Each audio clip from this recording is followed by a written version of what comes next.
Hi friend, நீங்கள் நம்ம பார்க்க போகிற வீடியோ கடகத்தில் செவ்வாய் நீசம், மேஷராசி ஆபத்து எச்சரிக்கை கட்டாயம் வேணும். மேஷராசிக்காரங்களே, உங்களை பயன்படுத்துகிறதா நீங்கள் நினைக்க வேணாம். உங்களுக்கு ஒரு முன்னெச்சரிக்கை, அவ்வளோதான். எப்படின்னா, உங்களை நோக்கி வேகமாக ஒரு கல் வந்துட்டுருக்கு அப்படின்னா, அது தெரிஞ்சுதுன்னா ஜஸ்ட் ஒரு செகண்ட் நீங்கள் விலகி நிற்பீங்க இல்லைங்களா? அது மாதிரி ஒரு சின்ன விழிப்பு, ஒரு பாதுகாப்பு தான். ஏன்னா உங்கள் ராசிநாதன் செவ்வாய் உங்கள் ராசிக்கு 4ஆம் இடமான கடகத்தில் நீசம் அடையக்கூடிய அமைப்பு. அப்போ அங்கே குரு ஆல்ரெடி உச்சமாயிருக்காரு.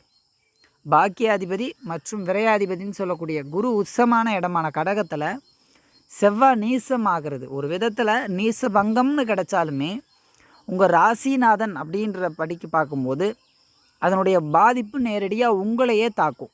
கடந்த காலகட்டமே மேஷராசி படும் துன்பங்களும் இன்னல்களும் எண்ணற்றது.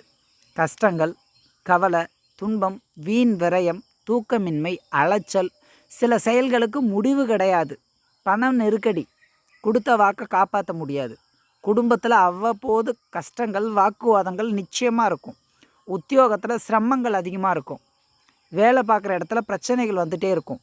சிலருக்கு வேலையிலேயே பிரச்சனை இருக்கும், சிலருக்கு வேலை இல்லாமலே பிரச்சனையாக இருக்கும். அதிர்ஷ்டம் என்பது மிக குறைவு. நீங்கள் உழைப்புக்கே இங்கே பெரிய அளவுக்கு ஒன்றும் கிடைக்காது.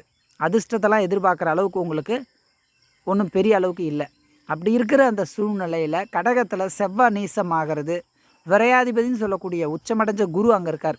அப்போது அங்கே விரயத்தை இரட்டி பார்ப்பார். அப்போ நீங்கள் என்ன பண்ணணும்னா, அவசர முடிவுகளை தவிர்க்கணும். சில முக்கிய முடிவுகள் நிதானமாக தெளிவாக யோசித்து எடுக்கிறது நல்லது. வாக்கு கொடுக்கறதுக்கு முன்னாடி ஒரு முறைக்கு இருமுறை யோசித்து முடிவுகளை எடுப்பது சிறப்பு. ஏன்னா செவ்வாய் நீசமாகக்கூடிய காலம்னு பார்த்திங்கன்னா செப்டம்பர் 18 நவம்பர் 12 வரை கடகத்தில் நீசமாகிறார். அப்போ அந்த காலகட்டம் உங்கள் ராசிநாதன்ற முறையில் வலுவிழக்கும் போது 4ஆம் இடத்துல வண்டி வாகனத்தில் செல்லும்போது கூடுதல் பாதுகாப்பு கட்டாயம் தேவை. அதில் கவனமாக இருந்துக்குங்க. அதே மாதிரி படிப்பு சார்ந்த முடிவுகள் தெளிவாக எடுங்க.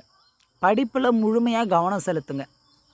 வேலை சார்ந்த விஷயங்களில் கூடுதல் விழிப்பும் கவனமும் கண்டிப்பாக வேணும். தொடர்புகளுக்கிடையே வாக்குவாதங்களை தவிர்ப்பது நல்லது. மௌனம் சாதிப்பது சிறந்தது. இந்த காலகட்டம் பேசுகிறத விட மௌனமாக இருந்துட்டிங்கன்னா அது உங்களுக்கு தலை சிறந்த யோகத்தையும் ஏற்றத்தையும் கொடுக்கும். அதில் மாற்றே இல்லை. நிதானமும் தெளிவான முடிவுகளும் அவசியம் தேவை. தொழில் வியாபாரம் செய்யக்கூடியவர்கள் அதே சமயத்தில் லாபமேன்மையும் இங்கே தடப்பட தான் செய்யும். செவ்வாயுடைய பார்வைப்படும் இடங்கள் அப்படின்னு பார்த்தோம்னா அதுவும் ஒரு விதத்தில் உங்களுக்கு நெருக்கடியான சூழ்நிலையையே கொடுக்கும்.